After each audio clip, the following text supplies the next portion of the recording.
একদিন একদিন অভিসার করছেন শ্রীমতী রাধারানী। শ্রীকৃষ্ণ আগেই এসেছেন কুঞ্জ মন্দিরে। যেই যেই শ্রী রাধারানী নূপুরের শব্দ পেলেন, বেরিয়ে এলেন। কত আদর করে কুঞ্জে নিয়ে এলেন, বসিয়েছেন কুঞ্জ অভ্যন্তরে একটি সিংহাসনে।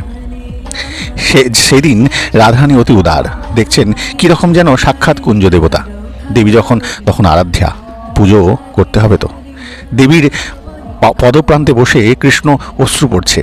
রাধারানীর সঙ্গে এক কিঙ্করী আছে, তিনি শ্রীকৃষ্ণের মনোভাব বুঝতে পেরেছেন। একটা সোনার ডাবর এনেছেন, রাধারানীর চরণ যুগল সেই ডাবরের মধ্যে রেখেছেন। সোনার ঝাড়ি করে জল ঢালছেন, চরণ ধুয়ে দিচ্ছেন কৃষ্ণ।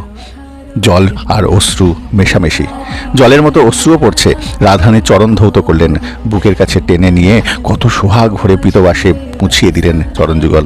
রাধারানীর উদার আপত্তি নেই। এটাই লীলার কখন কি গতি।